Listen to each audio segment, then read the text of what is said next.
Welcome to Life Partner by Casey Lee. This is The Dating Files, a series that examines real relationship dynamics with honesty and care. These scenarios are drawn for educational and reflection purposes. Details may be composite or anonymous to protect the individuals involved. She was good at being easy to be with. She had always thought of it as a strength. She wasn't demanding. She didn't create drama. She was flexible, warm, genuinely accommodating. The kind of woman who didn't make a fuss over small things, who adjusted gracefully when plans changed, who never wanted to be the reason that something didn't work out. She had been told more than once that she was low maintenance, and she had received the phrase as a compliment. When she met Ryan, she brought all of that with her. He suggested evenings that worked for him. She rearranged her own schedule without mentioning it. He was slow to confirm plans, and so she waited without pressing. He had canceled occasionally with short notice, and she would say it was fine, because usually it was fine, or she told herself that it was fine. She was interested in him, genuinely, and her way of expressing that interest was to make everything as easy as possible, to remove friction, to ensure that being with her required nothing complicated from him. She told herself, this was how you kept things light in the early stages. This is how you didn't scare someone off. And this was what it looked like to be a secure, unfussy, easy woman to date. What she didn't examine was what she was communicating in the process. Not through any single accommodation, because none of them were wrong on their own, but through the accumulation of them, through the consistent pattern of her availability absorbing his inconsistency without comment, through the way her yes always arrived before he had to earn it, and through the dynamic that was quietly being established, that his schedule mattered while hers was adjusted. His comfort was maintained while hers was secondary.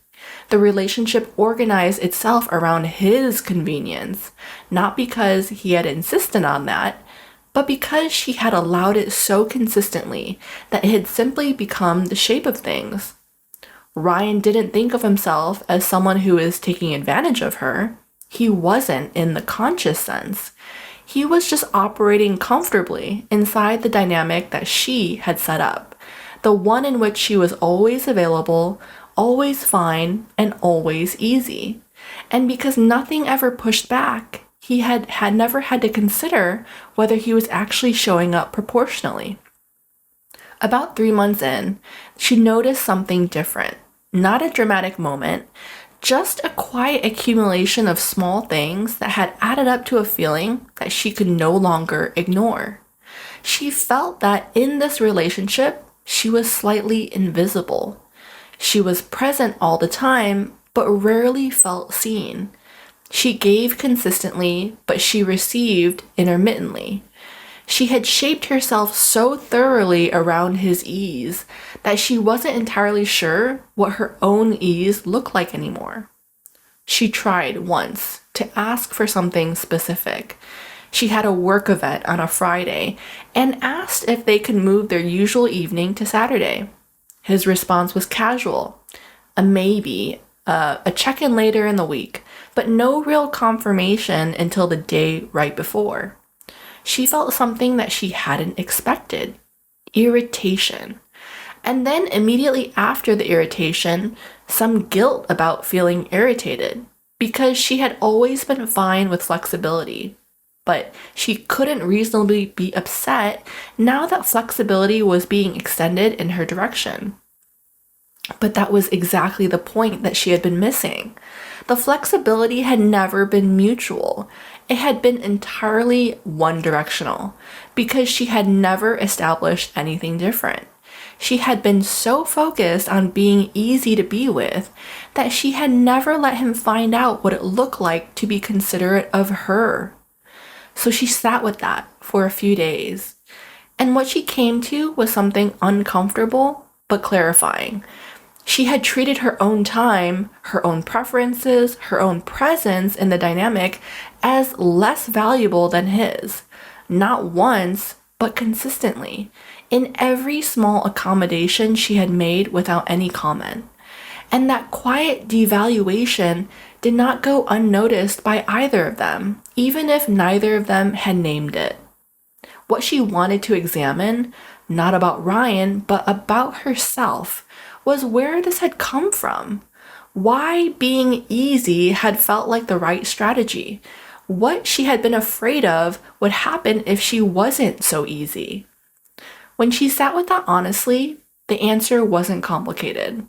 She had been afraid that he wouldn't stay, that the real version of her, the one with preferences and opinions and a schedule that mattered, might be too much for him. That what kept people interested was the absence of friction, and that if she introduced friction, she might lose the thing that she was trying to protect. What she hadn't considered was that what she was protecting wasn't actually the relationship. It was the performance of a relationship. The real thing, mutual regard, genuine choosing, the kind of dynamic where both people's presence was actually valued, that could not be built on permanent accommodation. It required her to be actually there, with preferences, with limits, with a life of her own that didn't automatically reorganize around whoever she was dating. She didn't end things with Ryan dramatically. She just started showing up differently. She stopped rearranging her schedule without mentioning it. She said once that last-minute cancellations were something that she needed more notice on. And she offered her honest opinion when he asked where she wanted to eat instead of defaulting to wherever he preferred. Small things, but real things. His response was at first a mild surprise, and then an adjustment, and then gradually something that she hadn't quite expected, more investment.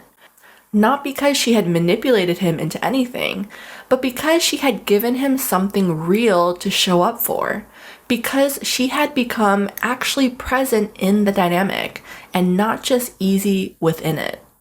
She understood now what she hadn't before. Availability is not the same as being present. Being easy isn't the same as being genuinely there. And the thing that she had been trying to protect, which was his interest, was actually more secure when it was earned than when it was simply never challenged. Making yourself too easy to be with can be a way of making yourself easier to take for granted. And the correction isn't to become difficult, it's to become real. What this episode points to is something that often hides behind good intentions. The way that availability without selectivity quietly shapes a dynamic in ways that you didn't intend, and what it actually takes to be present rather than just easy to be with. If this landed, I want to invite you to two places. The first is the free workshop, where I go into how to show up in early dating with genuine presence rather than accommodation. The link is in the show notes. And if you want to go deeper in the private podcast into where this pattern usually comes from and what it actually takes to shift it, that continuation is waiting for you in the show notes. This conversation is complete as it is. I'm really glad you're here. Stay steady and aligned with the relationship that you want.